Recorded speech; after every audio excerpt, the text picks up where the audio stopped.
Sometimes, creepy visitors aren't just mists or shadows. Sometimes, they're terrifying full-bodied entities that interact with us. They confuse us and scare the living daylights out of us. Have you ever had a strange visitor like this? Maybe you will soon after hearing these stories. If you love our videos, make sure you like, subscribe and press the bell icon for more chilling true tales.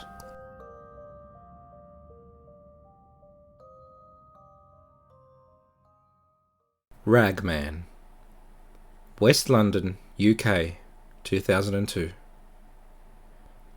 Uma was 6 months pregnant with her third child. She was at home in bed and, as many a pregnant woman will know, she had to get up frequently to go to the toilet in the early hours of the morning. She was lying on her back trying to settle back to sleep, and she got to thinking about the baby and the future to come.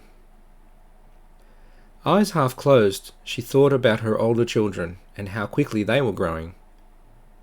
She looked out through her bedroom door, which was ajar, and could see the dim light that they would always leave on in the landing area. The children always found it comforting to have that light on at night.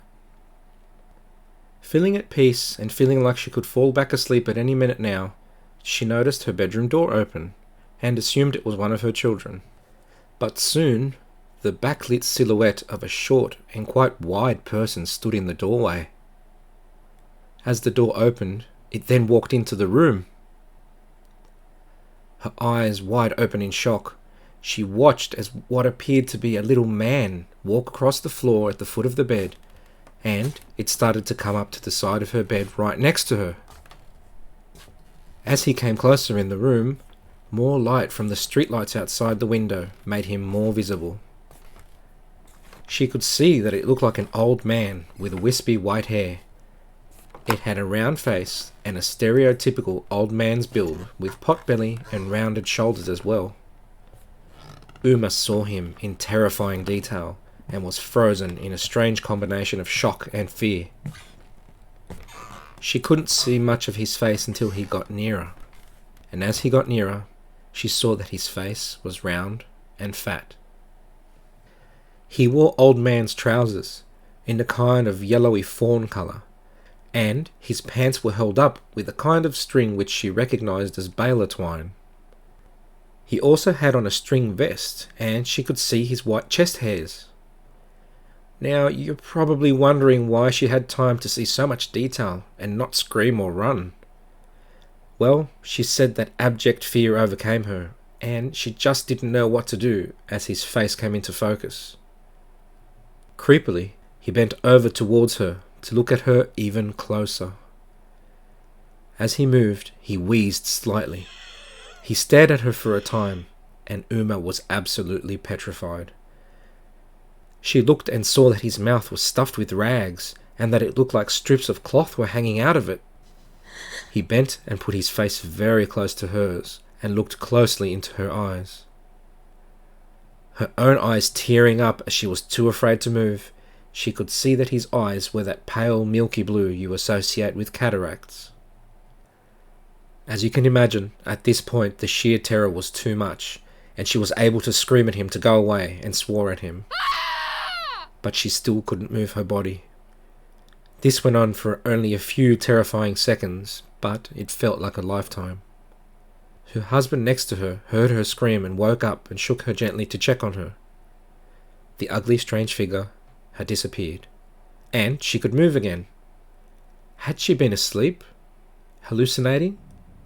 She sat up and shook herself in disbelief. What had just happened? Uma still has no explanation, and still gets chills and goosebumps whenever she recalls her meeting with the Ragman.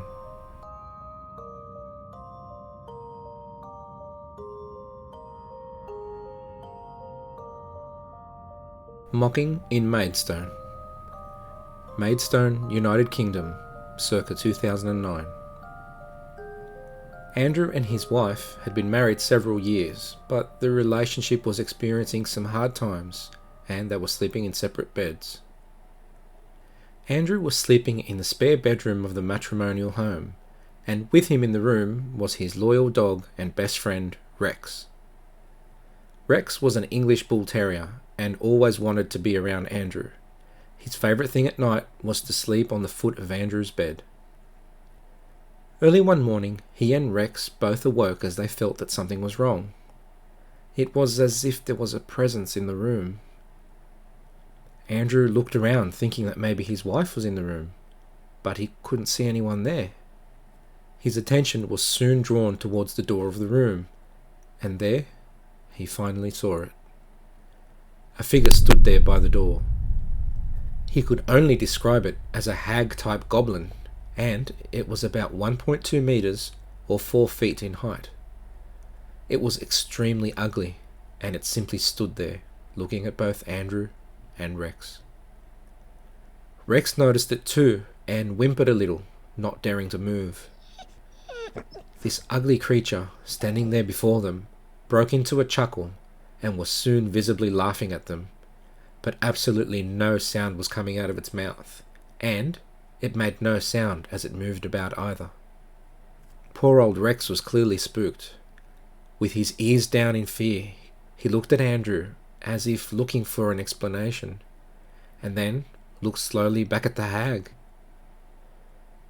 Rex let out another soft scared whine as he stared in obvious fear of this thing being in the doorway. The vision may have only lasted a short time, but Andrew felt scared and intimidated in an encounter that seemed to last ages. After the creature had had its fun, terrifying and mocking Andrew and Rex, it simply vanished. Unable to sleep for the rest of the night, Andrew sat up with Rex and watched TV. Now, though it may not be related to the creature, 3 weeks after this happening, Rex was diagnosed with cancer and died several weeks later. And in 3 months' time, Andrew and his wife had completely separated. To this day, Andrew knows what he saw was real and hopes to never, ever see it again.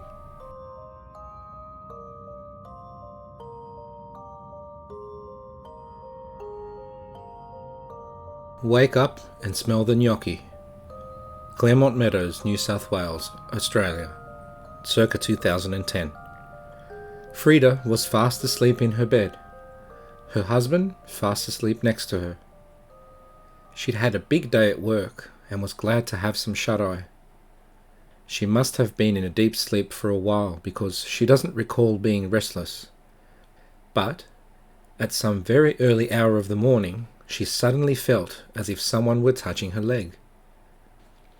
She thought it may have been her husband at first, and then realized that not only was this hand touching her leg, it was shaking her leg. Frida woke up confused. Half dazed, she looked at her husband, who was still fast asleep next to her. She then looked to the other side, expecting it to be one of their children. But instead, she saw an old woman with grey hair standing there. She didn't recognize the old woman standing by her bedside, but she wasn't immediately terrified of her either. The old woman talked to her in a hurried voice. "Come on, Frida, get up! Wake up, Frida! We have to go make the gnocchi!" Confused, and still half asleep, Frida got up out of bed and slowly made her way to the kitchen. She started getting out the necessary ingredients and utensils to make gnocchi: flour, a bowl, and after a minute or so it dawned on her. What the hell was she doing? She was half asleep and starting to make gnocchi in the middle of the night? She thought to herself, how did I get here? And then remembered the old lady rushing her to get the gnocchi made. Shaking her head, she thought about who the old lady could be, and, quite annoyed and still very, very tired, Frida slowly made her way back to bed. Cuddling up to her pillow, she soon fell back asleep. A short time later, she was awoken again by the old lady standing at the end of the bed and shaking her leg. This time, the old lady was very clearly annoyed, even angry. "Wake up! Get up! Hurry up! We need to make the gnocchi! How could you go back to sleep?"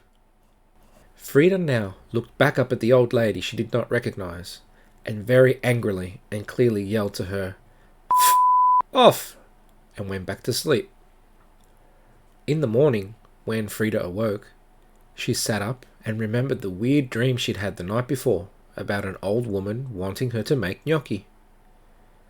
Almost giggling to herself about the weird dream, she decided to go to the kitchen to make her breakfast. Standing at the doorway to the kitchen, she froze in shock.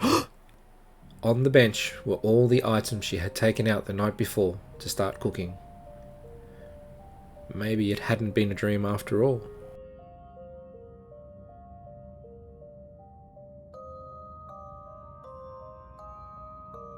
On screen are 2 videos for you to watch if you want more. And don't forget to like and subscribe so you can be notified when a new video is uploaded.